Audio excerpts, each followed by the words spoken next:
चलो, तो प्रोटीन्स के बारे में एक लाइन। प्रोटीन्स क्या होता है? तो प्रोटीन्स कहा जाए ह्यूमन बॉडी हमारा हो, चाहे कोई भी एनिमल का बॉडी, या फिर ज्यादातर जो भी लिविंग सिस्टम होते हैं उसमें प्रोटीन्स जो होता है वो सबसे ज्यादा अमाउंट में पाया जाता है। और प्रोटीन पाने का सबसे अच्छा स्रोत क्या हमारे पास होता है? क्या स्रोत है?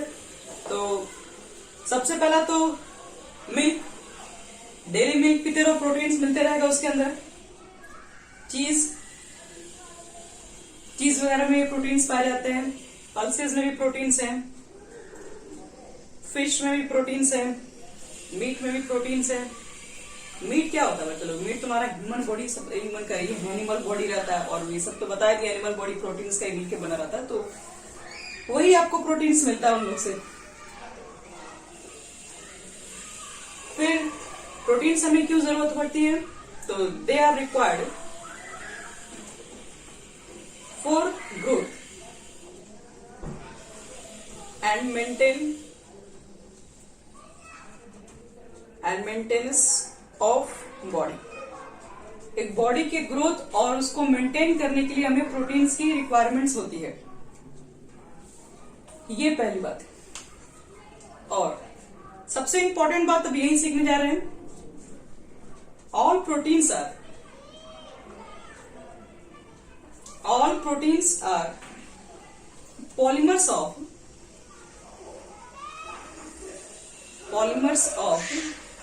alpha amino acid।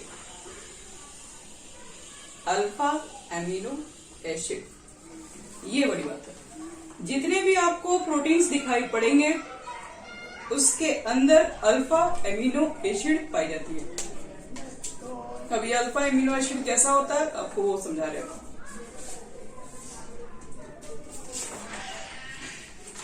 पहले एमिनो एसिड बताते हैं, फिर आपको बताते हैं अल्फा एमिनो एसिड क्या होता है।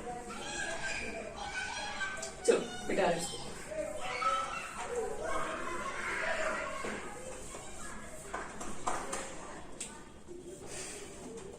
एमिनो एसिड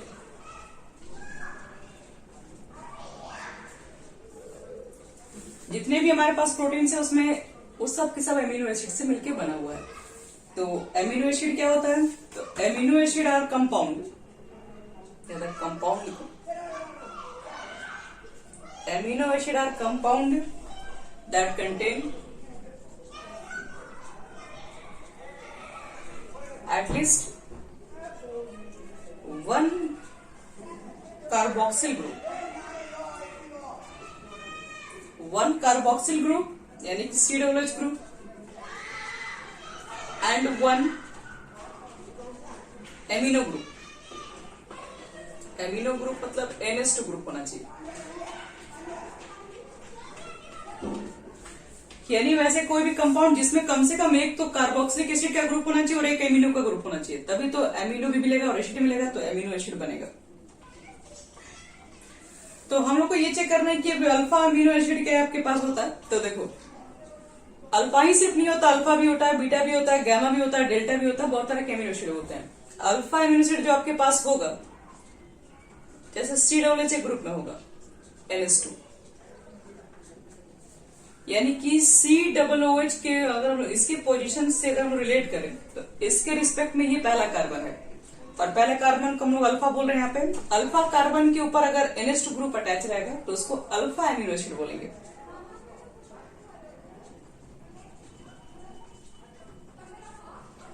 और अगर मान लो कि COOH को अगर हम देखा जाए यहाँ पर उसके रिस्पेक्ट में जब NH2 अगर सेकेंड कार्बन पे आ जाए तो वो हमारा बीटा एमिनो एसिड कहलाएगा। और इस तरीके से NH2 ग्रुप अगर इसके रिस्पेक्ट में अगर बगल वाले कार्बन पे आ जाए तो आपके पास गामा एमिनो एसिड भी होता है। अल्फा भी है, बीटा भी है, गामा भी है।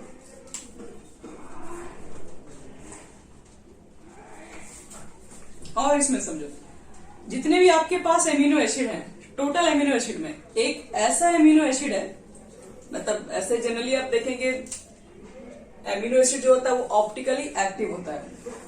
ऑप्टिकली एक्टिव क्यों होता है? क्योंकि ये जो कार्बन के पास चारों ऐसे ग्रुप मिलेंगे जो डिफरेंट मिलेंगे। डिफरेंट ग्रुप का मतलब है कि COOH हो गया, NH2 हो गया, यहाँ पर अदर कार्बन के साथ कोई एटम अटैच होगा, यहाँ पर भी आपके पास हाइड्रोजन होगा। तो कहने का मतलब है कि 4 डिफरेंट एटम ग्रुप्स मिल जाते हैं। तो एमिनो एसिड जनरली आपके पास क्या होता है, ऑप्टिकली एक्टिव इन नेचर होता है, लेकिन एक्सेप्ट ग्लाइसिन, ग्लाइसिन को छोड़ के।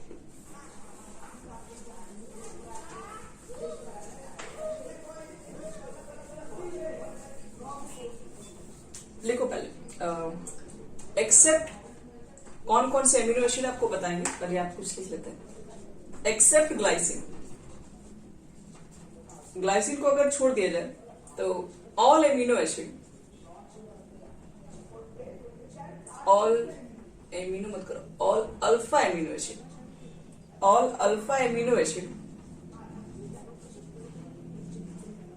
Are optically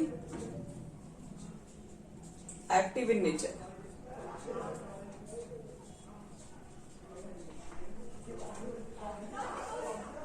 optically active in nature होता है अगर हम लोग छोड़ दें इसको, तो ग्लाइसिन को छोड़ दिया जाए तो। जैसे फॉर्मूला में लिखते रहे ग्लाइसिन का, C=H, यहाँ लिखो डायरेक्ट, C=H होता है, CH2 होता है और NH2 होता है। ये ग्लाइसिन का बच्चे लोग फॉर्मूला होता है, ध्यान रखना। ग्लाइसिन एमिनो एसिड है, क्यों? क्योंकि इसके पास NH2 ग्रुप है और COOH ग्रुप भी है, अल्फा एमिनो एसिड है ये। तो ये अल्फा एमिनो एसिड है, लेकिन ये ऑप्टिकली इनएक्टिव है, क्योंकि इस कार्बन के साथ जो आपके पास देखेंगे तो एक तो COOH ग्रुप मिलेगा और 2 हाइड्रोजन इसके पास है।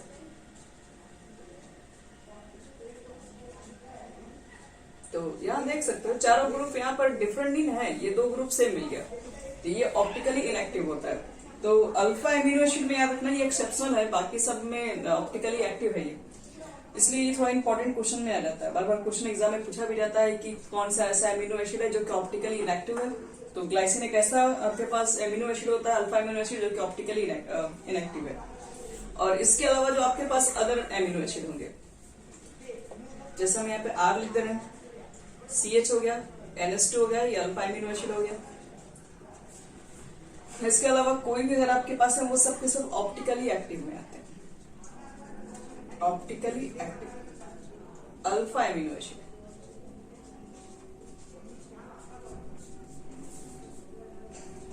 तो हमारे पास प्रोटीन्स जो होते हैं वो पॉलीमर से अल्फा एमिनो एसिड के।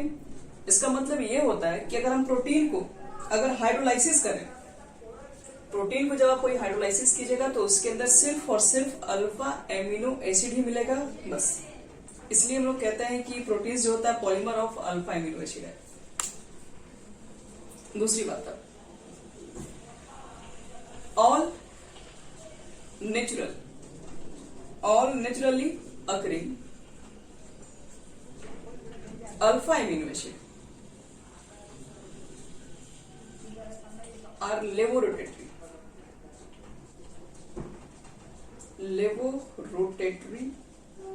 In nature.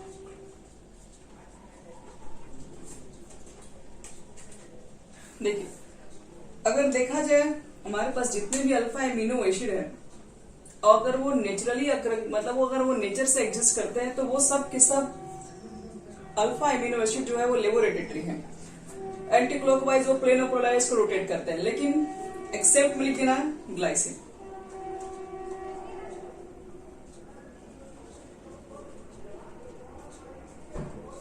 ग्लाइसिन के ऐसे अंदर कंडीशन नहीं है, ग्लाइसिन तो ऑप्टिकली एक्टिव ही नहीं है, तो फिर कहां से ये सब काम कर पाएगा। यानी कि हम ऐसे बोल सकते हैं शॉर्ट में, all naturally occurring amino acid are alpha amino acid. ये भी लिखो, नेचुरल में कौन सा अकरिंग एमिनो एसिड है, तो वो भी आपके पास अल्फा एमिनो एसिड ही होता है। All naturally occurring amino acid are alpha amino acid.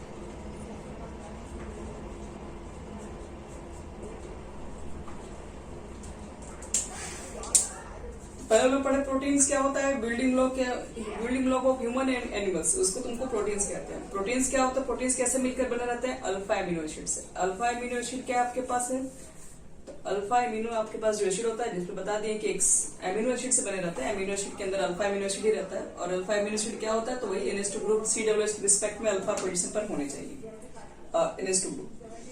और ग्लाइसिन एक ऐसा आपके पास अल्फा एमिनो एसिड है जो कि ऑप्टिकली इनएक्टिव है, बाकी जितने भी अल्फा एमिनो एसिड है वो सब के सब ऑप्टिकली एक्टिव कंपाउंड्स में आते हैं। चलो कुछ एग्जांपल लिख ले रहे हैं हम लोग एमिनो एसिड के।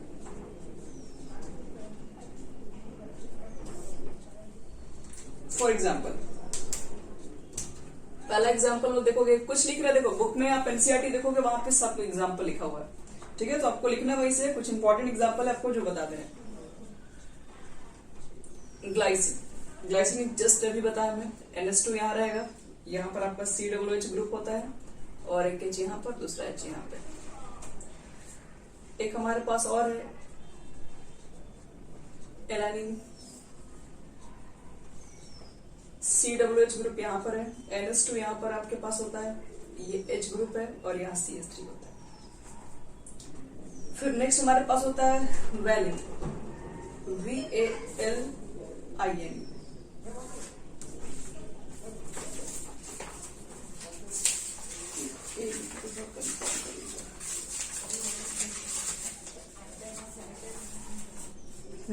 वैलिन में आपके पास अल्फा एमिनो एसिड ही होता है, COOH ग्रुप यहाँ होता है, यहाँ पर C होगा, यहाँ पर NH2 ग्रुप होगा, और यहाँ पर H है, और बाकी जो चीजें यहाँ पर है CH, CH3 और CH3 रहता है।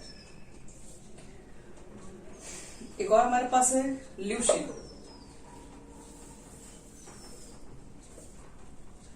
LEUSIN। ल्यूसिन में हमारे पास एक अल्फा एमिनो एसिड है, H यहाँ पर C, NH2 लिखो, यहाँ पे COOH यहाँ पे लिखो, ये तो सब में कॉमन है, यहाँ पर CH2, यहाँ पर जो CH3 है वो सेकेंड पोजीशन पर आ जाएगा इसमें। और एक होता है आइसोल्यूसिन। 5 एग्जाम्पल कम से कम आप लोग याद रखिएगा इसमें। COOH ग्रुप यहाँ पे रहेगा, C यहाँ पर, NH2 यहाँ रखो, इसके रिस्पेक्ट में इधर हाइड्रोजन, और यहाँ पर ये CH से अटैच रहेगा, 4 इसमें भी कार्बन आपको दिख रहे थे। इससे पहले वाले में प्रोपाइल था, इसमें क्या होता है, इसमें 4 है, लेकिन ये आइसो की पोजीशन पर है, यहाँ पर सेकंड कार्बन से ही अटैच होता है आइसोल्यूशन में। और भी बच्चे लोग सिर्फ इतना ही नहीं, एमिनो एसिड बहुत सारे आपको मिलेंगे, 20 तरह के एमिनो एसिड मिलेंगे। तो ये अभी तक हम आपको जितना दिए, ये आपको अल्फा एमिनो एसिड सब बताए। चलो, एमिनो एसिड जो रहता है वो ज्यूटर आयंस के फॉर्म में भी एग्जिस्ट करता है, तो पहले उसको भी देख लेते हैं, ये ज्यूटर आयंस क्या होता है।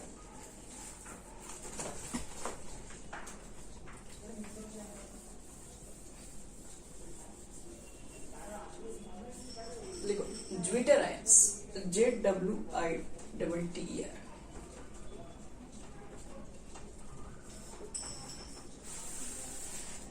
Amino acid exist in zwitter ions. Zwitter ion को डिफाइन पहले कर रहे हैं, उसके बाद बताएंगे इस बारे में। लिखो तो, in aqua solution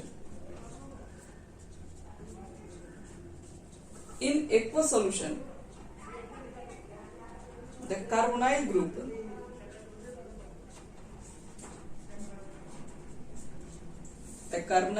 can lose a proton and amino group can accept a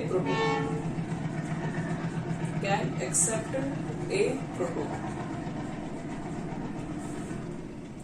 giving rise to dipolar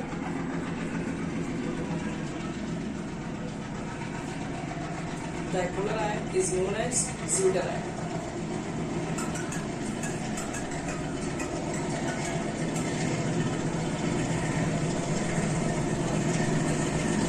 Is known as the Zuiter ions.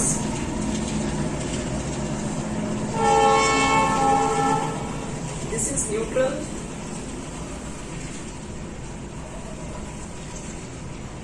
but contain both positive and negative charge.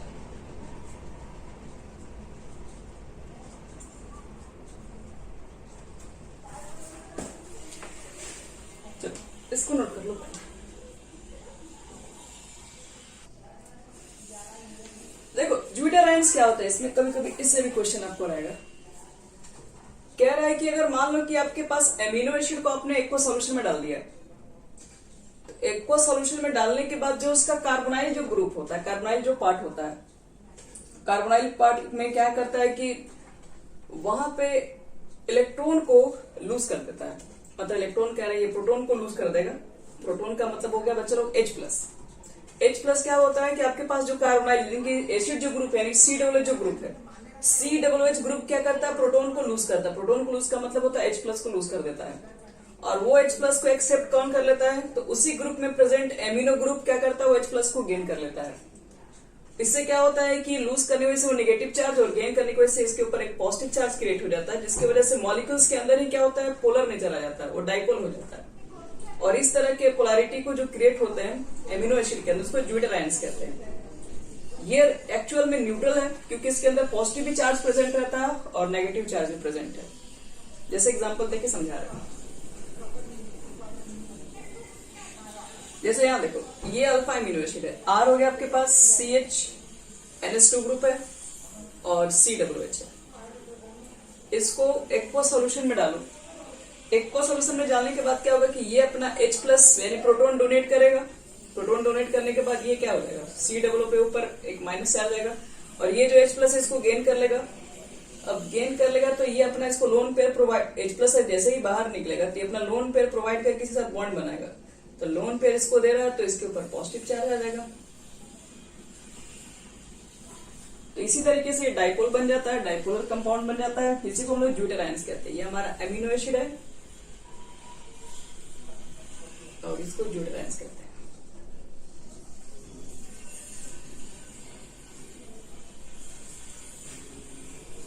तो एमिनो एसिड को अगर डालोगे aqua solution के अंदर तो वो zwitter ion के form में एग्जिस्ट करता है। इसको ध्यान रखना पड़ेगा। और एक लाइन और लिखो, amino acid are white crystalline solid. Amino acid are white crystalline solid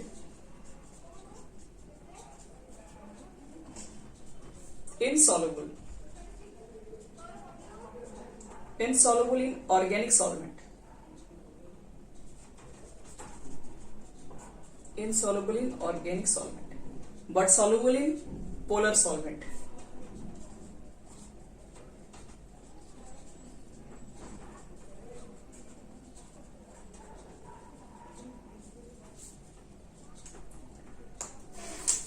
तो ये तुम्हारा हो गया एमिनो एसिड्स क्या है। पहले प्रोटीन्स क्या था, प्रोटीन मिलके बना हुआ एमिनो एसिड से, तो हमको बेसिक पढ़ना एमिनो एसिड ही है। तो ये हमारा हो गया पूरा एमिनो एसिड। चलो अब हम लोग एमिनो एसिड का क्लासिफिकेशन करेंगे। एमिनो एसिड कितने तरह से क्लासिफाइड किया गया। Classification of amino acid.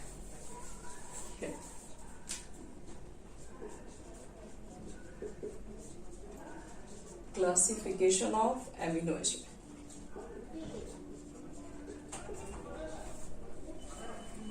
तो हम ये जो क्लासिफिकेशन बता रहे हैं on the basis of amino group and carbonyl group पे बता रहे हैं। ये जो हमारा क्लासिफिकेशन है on the basis of amino group, amino and carbonyl group, ये दोनों के नंबर के ऊपर डिपेंड करता है। खुद से समझो कि एमिनो ग्रुप बेसिक नेचर का होता है, कार्बोनाइल ग्रुप जो आपके पास है वो एसिडिक नेचर का है। अगर कार्बोनाइल पार्ट अगर ज्यादा होंगे तो एसिडिक नेचर एग्जिबिट करेगा। अगर एमिनो ग्रुप अगर उसमें ज्यादा होंगे इस कंपाउंड के अंदर तो बेसिक नेचर भी एग्जिबिट कर सकता है आपके पास एमिनो एसिड। और अगर दोनों सेम हो गया तो न्यूट्रल एमिनो एसिड भी हो सकता है। तो इसका मतलब ये है कि इसके बेसिस पर क्लासिफाइड करेंगे तो हमें मिलेगा एक एसिडिक एमिनो एसिड,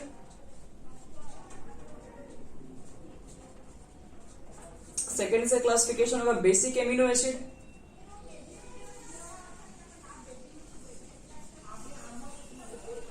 और थर्ड हमको मिलेगा न्यूट्रल एमिनो एसिड।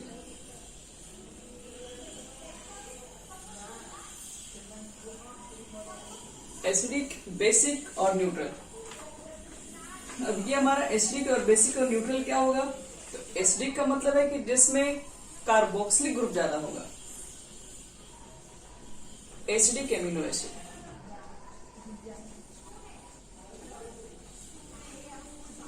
देखो तो more carboxylic group as compare to the amino group, more carboxylic group as compare to amino group.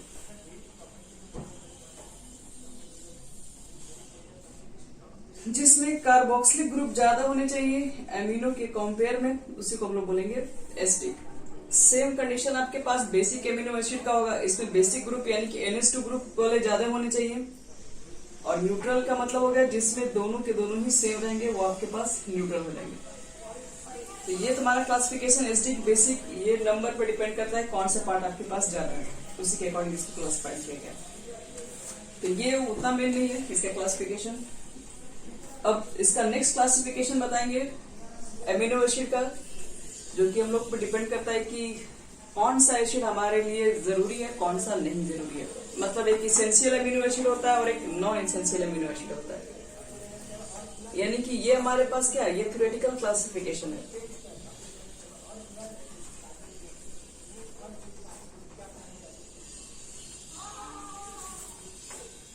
तो क्लासिफिकेशन ऑफ एमिनो एसिड, जिसको हम एक को कहते हैं इसेंशियल एमिनो एसिड, ये इंपॉर्टेंट है आपका,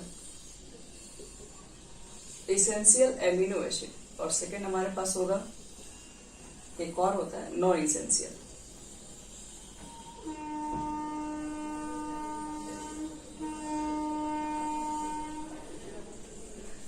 तो देखो इसेंशियल, नॉन इसेंशियल और एक और होता है सेमी इसेंशियल भी होता है। पहले समझा रहे हैं फिर लिखवा रहे हैं, ठीक है। देखो इसमें ध्यान से, तुम्हारे पास एमिनो एसिड होगा, एक इसेंशियल होता है, एक तुम्हारे पास होता है सेमी इसेंशियल, और एक आपके पास है non essential. Essential amino acid का मतलब ये होता है कि जिसको हमको लेना पड़ेगा डेली डाइट के रूप में यूज करें, क्योंकि हमको ये इसेंशियल एमिनो एसिड क्या होता है, आपको जरूरत के अनुसार उसको डेली लेना पड़ता है। एक दिन आप खा लेंगे वो नहीं होगा, वो फिर खत्म हो जाएगा। ये प्रोटीन ऐसा है आपके पास है जिसको आपको डेली यूज करना पड़ता है, तो वो आपके पास इसेंशियल एमिनो एसिड है। कुछ एसिड ऐसे होते हैं, कुछ एमिनो एसिड ऐसे हैं, या फिर ऐसे बोल सकते हैं कुछ प्रोटीन्स ऐसे हैं जिसको हमको क्या करना पड़ेगा, जिसको हमें कुछ समय के लिए हम लोग यूज करते हैं। जैसे कुछ समय के लिए हम लोग क्या कुछ ग्रोथ करने के लिए चीजें खाते हैं, तो वो हमारे पास सेमी इसेंशियल है। कभी किसी में देखो, किसी को हाइट ग्रोथ करना है, किसी को बॉडी ग्रोथ करना है, तो सब कुछ जो चीजें, जो प्रोटीन्स जो खाते हैं उन लोग, वो सेमी इसेंशियल दी जाती है। उसको डेली डाइट के रूप में नहीं यूज कर सकते, उसको बस किसी फिक्स किसी मकसद के लिए यूज किया जाता है।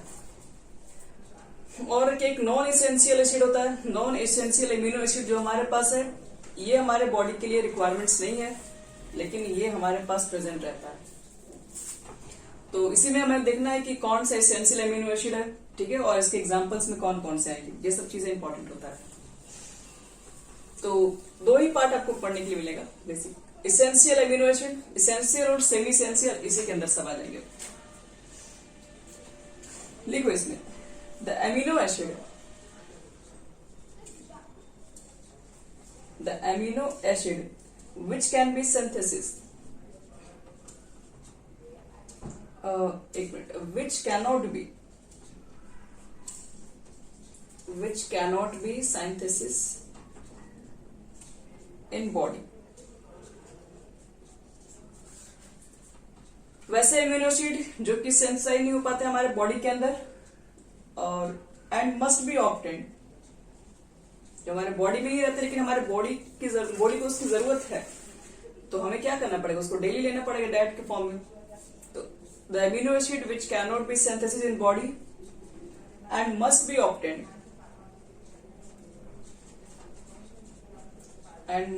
Obtained through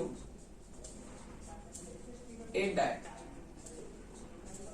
are known as essential amino acid, essential amino acid। बस यानी वैसा एमिनो एसिड जो कि बता दिए बॉडी के अंदर सिंथेसिस स्टोर नहीं हो पाता है, ठीक है, बॉडी के अंदर खुद से नहीं बन पाता है। आपको क्या करना पड़ेगा, आप उसको डेली डाइट के रूप में खाएंगे, डेली यूज करेंगे, फिर क्या होगा, खत्म हो जाएगा, फिर खाओगे, फिर खत्म होगा, उसको डेली यूज करना पड़ेगा, तब जाकर हम लोग बोलेंगे वो आपके पास इसेंशियल अमीनो एसिड है। और इसेंशियल अमीनो एसिड के अंदर कौन कौन से एसिड है, फॉर एग्जाम्पल लिख लीजिए जो हमारे पास इसेंशियल अमीनो एसिड आते हैं। सबसे पहला आपको बता रहे हैं वैलिन। वैलिन हमारे पास एक इसेंशियल अमीनो एसिड है। फिर नेक्स्ट लिखो लुइसिन, LEUCIN। फिर आइसोल्यूसिन, फिर आर्गिनिन, लाइसिन भी होता है,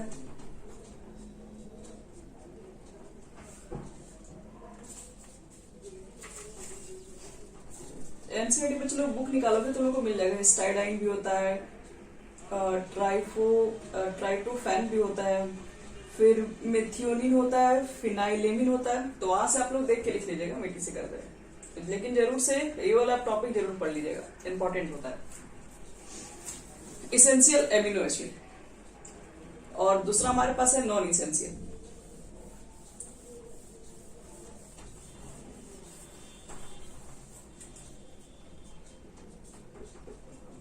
नॉन इसेंशियल एमिनो एसिड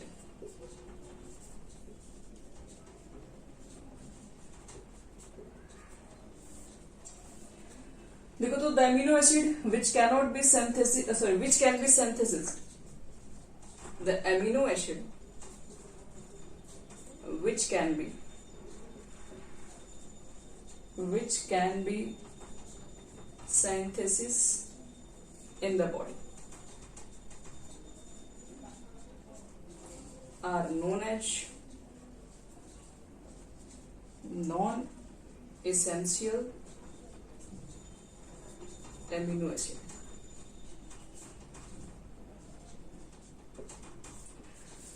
देखिए कुछ ऐसे भी प्रोटीन्स हैं, ठीक है, जो कि हमारे बॉडी के अंदर ही मतलब वो सिंथेसिस रहते हैं, एब्जॉर्ब हो जाते हैं, जिसको हमको डेली रिक्वायरमेंट्स नहीं है, वो हमारे बॉडी में पहले से ही जनरेट होते हैं, हमको कुछ अलग से उसको लेने की जरूरत नहीं है। तो वो आपके पास एक नॉन इसेंशियल एमिनो एसिड है, जिसके अंदर आपको कुछ एग्जाम्पल है। सबसे पहला तुम्हारा एग्जाम्पल है जी मैडम लाइसिन। हाँ, उसमें लाइसिन था, यहाँ पे ग्लाइसिन है। ग्लाइसिन आपके पास एक नॉन इसेंशियल एमिनो एसिड है। फिर एक एलानिन है, ये हमें कुछ डेली लेने की जरूरत नहीं, ये हमारे बॉडी में ही जनरेट होता है। और ग्लूटेमिन भी है, सिस्टेटिन है, सॉरी सिस्टेन है, इटीसी कर।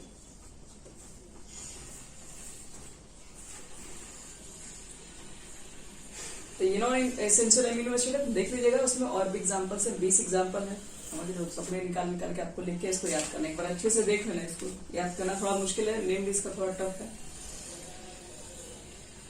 तो अब बढ़ते हैं इसके अंदर आगे। हम क्लासिफिकेशन तो हमारे पास हो गया, इसेंशियल और नॉन इसेंशियल एमिनो एसिड, और एसिडिक, बेसिक और न्यूट्रल एमिनो एसिड। अच्छा, एग्जाम्पल नहीं कहते क्या तो आप लोग एसिडिक में? अच्छा लिख लेना, तो एग्जाम्पल शायद नहीं दिए तुमको लग रहा है। एसिडिक एमिनो एसिड के कुछ एग्जाम्पल लिख लो। ग्लाइसिन लिख लो। ग्लाइसिन किसके अंदर आ जाएगा? न्यूट्रल के अंदर आ जाएगा, क्योंकि ग्लाइसिन के अंदर में अभी जस्ट देखे कि एक COOH ग्रुप भी था और एक NH2 ग्रुप भी था। ये ग्लाइसिन लिखना न्यूट्रल के अंदर आ जाएगा आपके पास। एसिडिक एमिनो एसिड के अंदर लिखना होगा, तो ये तुम्हारा ग्लूटोनिक होता है। ग्लूटोनिक के एग्जाम्पल लिख लो। एसिडिक, अगर आपसे कोई पूछ देगा कि एसिडिक एमिनो एसिड का एग्जाम्पल्स, तो ध्यान रखना ग्लूटोनिक होता है। ग्लूटोनिक में आपके पास क्या होता है कि जो COOH ग्रुप है वो आपके पास दो होते हैं। यहाँ पे NH2 एक ही रहता है इसके अंदर, फिर CS2, CH2 और फिर COOH होता है, ये ग्लूटोनिक होता है। और बेसिक एमिनो एसिड के अंदर लिख दो एक एग्जांपल, उसमें भी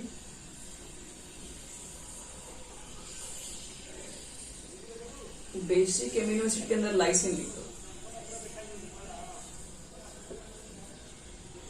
लाइसिन में क्या होता है कि C होता है, NH2 ऊपर रहेगा आपके पास, COOH यहाँ रहता है, यहाँ पर H है, यहाँ पर कार्बन के साथ 4 रहता है, 4 CH2 रहता है, और फिर यहाँ एक और NH2 ग्रुप रहता है।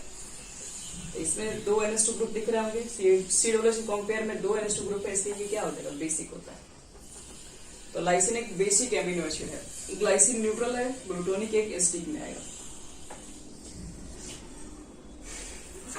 तो ये हमारा हो गया खत्म क्लासिफिकेशन। अब इसके अंदर नेमिंग में हम लोग पढ़ते हैं D and L amino acid क्या होता है।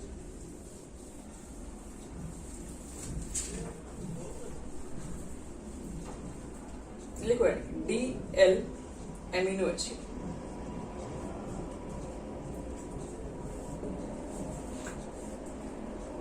तो देखो पहले इसका मैं स्ट्रक्चर बनाता हूं। जैसे मान लो यहाँ पर NH2 ग्रुप है, यहाँ पे COOH है, यहाँ पर CH3 है, यहाँ पर H है, इसको बोलते हैं एलानिन,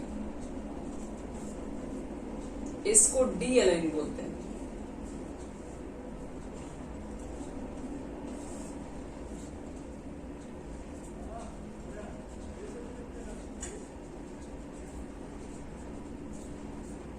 इसको बोलते हैं एल एलानिन। चलो ये डी और एल कैसे इसका नेम पड़ा उसके ऊपर थोड़ा सा बात कर लेते हैं। डी क्यों बोल रहे हैं, इसको एल क्यों बोल रहे हैं। तो टू ए साइन डीएल जो नेमिंग है, DL naming to alpha amino acid, इसके लिए क्या करता है, वो डिपेंड करता है कि पोजीशन के रिस्पेक्ट में एमिनो ग्रुप का पोजीशन अगर राइट साइड होगा, तो जैसे हम लोग डेक्स्ट्रो वगैरह पढ़े थे ना पीछे, डेक्स्ट्रो नहीं डी ग्लूकोज पढ़े थे, तो डी ग्लूकोज में क्या बताया था, जो नीचे से जो कैलोरी जहां पर होता है वहां पर लेफ्ट साइड में अगर राइट साइड में अगर OH ग्रुप है तो उसको डी ग्लूकोज बोलते हैं। तो यहाँ पर एमिनो ग्रुप के रिस्पेक्ट में इसको क्लासिफिकेशन किया गया, यानी कि एमिनो ग्रुप अगर मान लो राइट साइड प्रेजेंट है तो उसको लोग डी अल्फा एमिनो एसिड बोलेंगे, और अगर वो लेफ्ट साइड प्रेजेंट है तो उसमें आपको एल लगाना पड़ेगा। तो बहुत सारे ऐसे एमिनो एसिड बोलेंगे जिसके अंदर हम लोग क्या देख रहे हैं, जिसके अंदर हम लोग आइसोमर वगैरह भी एग्जिस्ट करते हैं, ये आइसोमर ही तो है एक तरीके से, आइसोमर वगैरह भी एग्जिस्ट करते हैं, तो इसके अंदर डी भी आता है आपके पास है, एल भी आएंगे। डी वाला कब बोलेंगे, तो डी वाला जब बोलेंगे जब NH2 राइट साइड प्रेजेंट होगा, एल जब बोलेंगे जब लेफ्ट साइड प्रेजेंट होगा। यानी कि to assign DL naming of alpha amino acid क्या करते हम लोग हैं, तो the position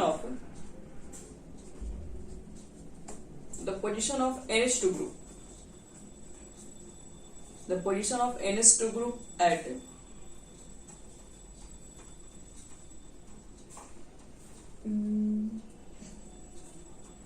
the position of NH2 group at right hand side कर,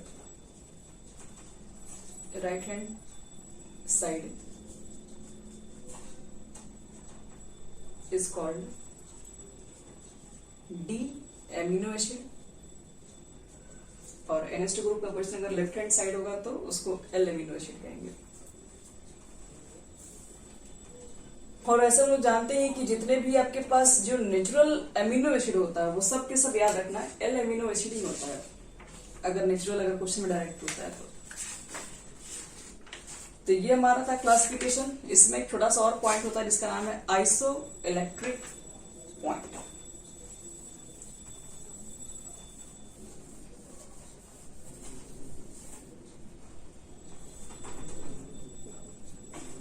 आइसो इलेक्ट्रिक पॉइंट क्या होता है,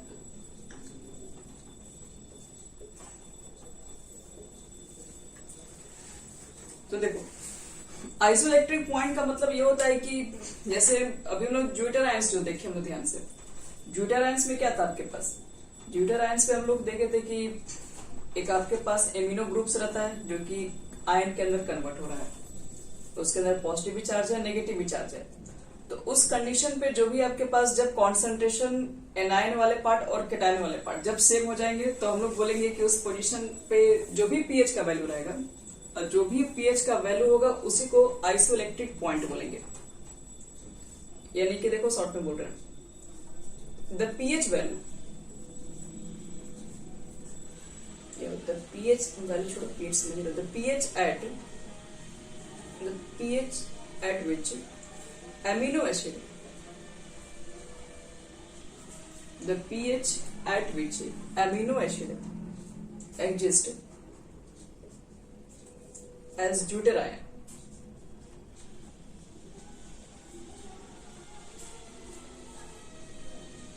यानी कि अमीनो एसिड क्या होता है, ड्यूटेरायन में कन्वर्ट हो जाता है जब उसको एक्वस सॉल्यूशन में डालते हैं। तो उस पॉइंट पे जब भी आप पीएच वैल्यू निकालोगे, जब वो ड्यूटेरायंस में कन्वर्ट हो गया होगा, जहां पर दोनों के बनने की कॉन्सेंट्रेशन सेम हो जाए,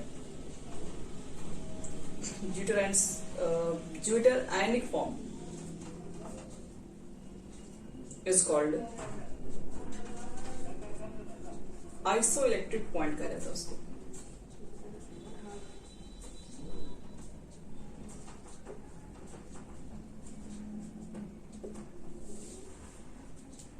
और आइसोइलेक्ट्रिक पॉइंट पे चीज याद रखना, the concentration of anion is equal to the concentration of cation.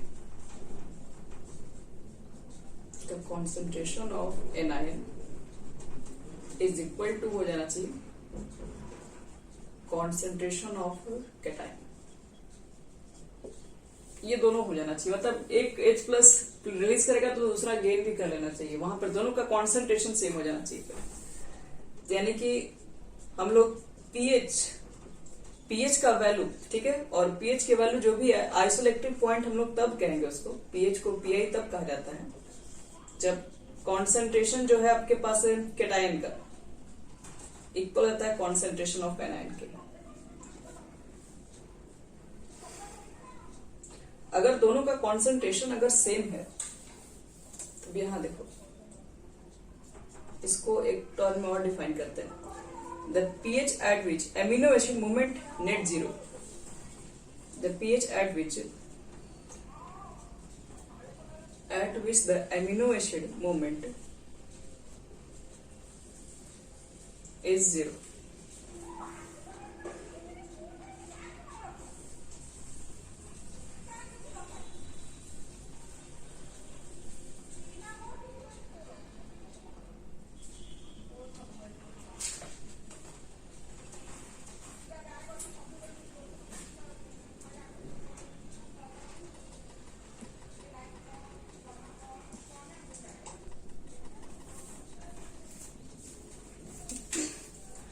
देखो बच्चों लोग, आइसोइलेक्ट्रिक एक और डेफिनेशन है, the pH at which amino acid movement is zero होना चाहिए। अब जहां पर कॉन्सेंट्रेशन दोनों का सेम ही हो गया तो वहां पर अपना इधर से लेफ्ट हैंड साइड में जा रहा है, लेफ्ट से राइट में जा रहा है, क्योंकि दोनों का कॉन्सेंट्रेशन सेम है। तो वहां पर जो आपके पास जो मूवमेंट ऑफ जो H प्लस थे, जो गेनिंग था, वो सब बंद हो जाता है। यानी कि the pH at which amino acid movement is zero after applying electric field.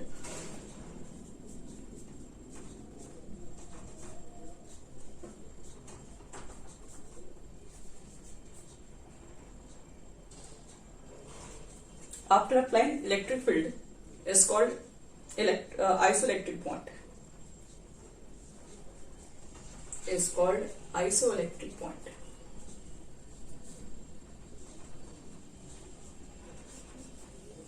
यानी जब यहाँ पर हम इलेक्ट्रिक फील्ड अप्लाई करते हैं तो अप्लाई करने के बाद ये जो मूवमेंट है वो सब बंद हो जाता है।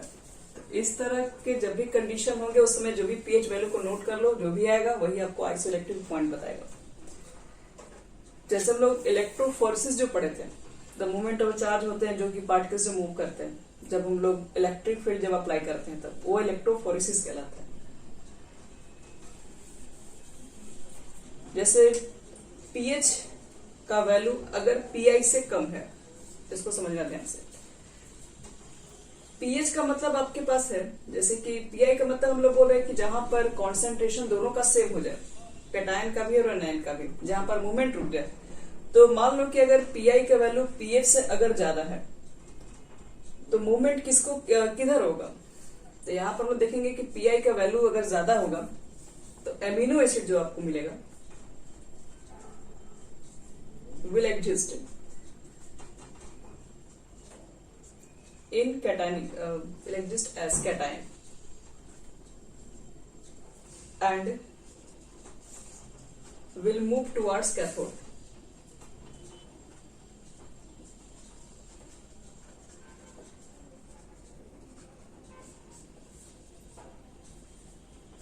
अगर दोनों का इक्वल है तब तो वो न्यूट्रल है, वो तो मूवमेंट ही नहीं होगा किसी भी कंडीशन पे। अगर पीएच का वैल्यू अगर ज्यादा हो गया तो पीएच का वैल्यू अगर ज्यादा आएगा तो इसका मतलब क्या है, तो इसका मतलब है कि आपके पास जैसे पीएच का वैल्यू ज्यादा, इसका मतलब यही ना कि हमारे पास बेसिक वाला पार्ट ज्यादा हो चुका है। तो हम लोग बोलते हैं कि वहां पर जो बेसिक वाला पार्ट को जनरली एनायन में कंसिडर करते हैं। तो एमिनो एसिड विल एग्जिस्ट इन बोलेंगे एनायनिक फॉर्म, और एनायनिक फॉर्म कहाँ मूव करेगा, तो टुवर्ड्स एनोड की तरफ मूव करेगा। उसको तुम लोग लिख रहे हो पहले, pH is equal to pI जो होगा, इसमें तो न्यूट्रल होगा, नो मूवमेंट है। लेकिन अगर पीएच का वैल्यू अगर ग्रेटर हो गया अगर पीआई से, तो इसमें लिख लेना amino acid will exist as ionic form, ionic नहीं anionic form, and will move towards anode.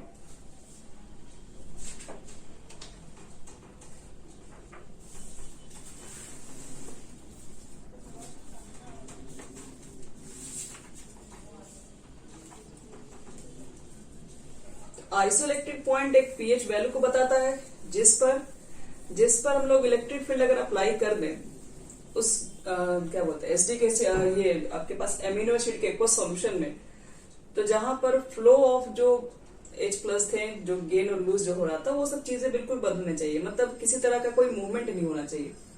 तो उस पॉइंट को हम लोग बोलते हैं आइसोइलेक्ट्रिक पॉइंट। आइसोइलेक्ट्रिक पॉइंट पे कोई मूवमेंट नहीं होता है। तो अगर मूवमेंट अगर हो रहा है तो इसका मतलब वो आइसोइलेक्ट्रिक पॉइंट नहीं है। तो या तो हो सकता है उसके अंदर पीएच वैल्यू ज्यादा होगा या फिर पीएच वैल्यू कम होगा।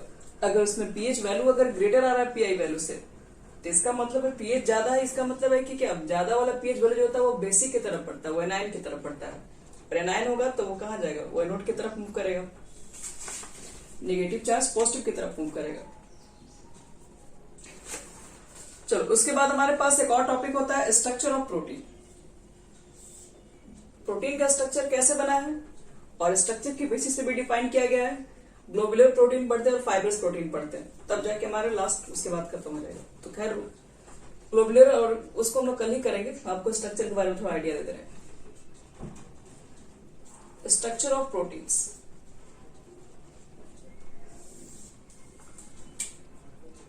देखो प्रोटीन का स्ट्रक्चर कैसे है। तो proteins are the polymer of alpha amino acid. पता ही नहीं कि आपको जो आप पॉलीमर्स लेके चलेंगे प्रोटीन्स को लेके चलोगे, उसको जाके हाइड्रोलाइसिस करवा दोगे तो सिर्फ अल्फा एमिनो एसिड ही मिलता है। और ये कैसे अल्फा एमिनो एसिड, तो आप देख रहे हैं इतने सारे हैं, कैसे ये कनेक्टेड है आपस में। तो proteins are polymers of alpha amino acid and they are connected to each other dipeptide bond।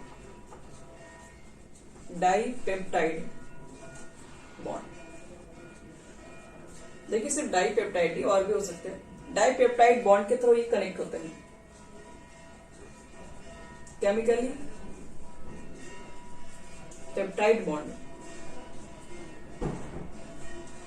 is an amide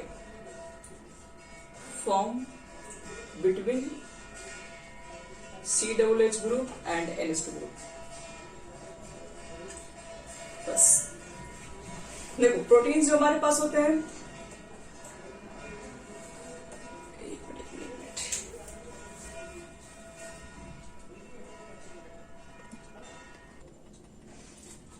यहां देख लो, चलो इसमें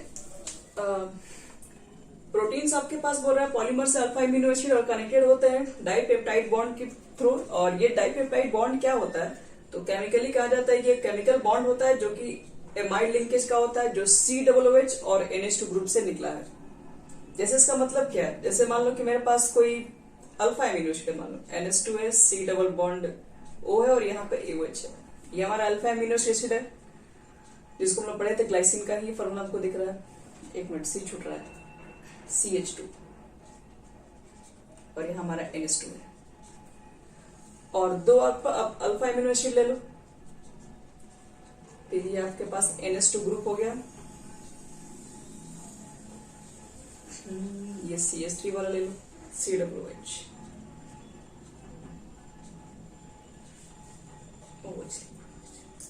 देखो ये दो आपके पास दो अल्फा एमिनो एसिड है। दो अल्फा एमिनो एसिड को कंबाइन अगर हम करेंगे तो यहां से वाटर मॉलिक्यूल बाहर निकालेंगे।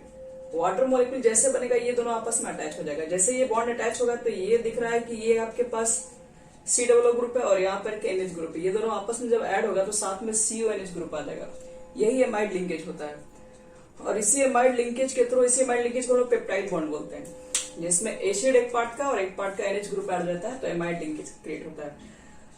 तो प्रोटीन्स क्या होते हैं, प्रोटीन्स कैसे, जितने सारे हमारे पास जो प्रोटीन्स हैं वो अल्फा एमिनो एसिड में ज्यादातर आपको बने रहते हैं। और अल्फा एमिनो एसिड आपस में कनेक्टेड कैसे हो जाते हैं, तो अल्फा एमिनो एसिड को कनेक्टेड करने के लिए हमारे पास वाटर मॉलिक्यूल को रिमूव किया जाता है और एक नया पेप्टाइड बॉन्ड बनाता है, जो कि एक एमाइड लिंकेज है एसिड और NH2 ग्रुप के बीच का। ये डाइपेप्टाइड भी होता है, ट्राइपेप्टाइड भी हो सकता है, टेट्रापेप्टाइड, ऐसे करते हैं। वो डिपेंड करता है कि आप कितने इसके अंदर मॉलिक्यूल को ऐड कर रहे हैं। जैसे कि मान लो 2 को ऐड किए, ठीक है, तो ये डाइपेप्टाइड है। अगर ये 3 मॉलिक्यूल को अगर मान लो मुझे ऐड करना होगा इसके अंदर, तो ट्राइपेप्टाइड बॉन्ड बनाएगा। 4 मॉलिक्यूल को ऐड करके अगर उसमें वाटर मॉलिक्यूल हर जगह निकाल के सबको ऐड करते चले जाए तो टेट्रापेप्टाइड बनाएगा। तो इसी तरीके से पूरा प्रोटीन्स कंबाइन होता है पेप्टाइड बॉन्ड के थ्रू। तो नेक्स्ट हम लोग पढ़ेंगे प्रोटीन के जो स्ट्रक्चर के बेसिस से प्रोटीन को कितने पार्ट में डिवाइड किया गया है।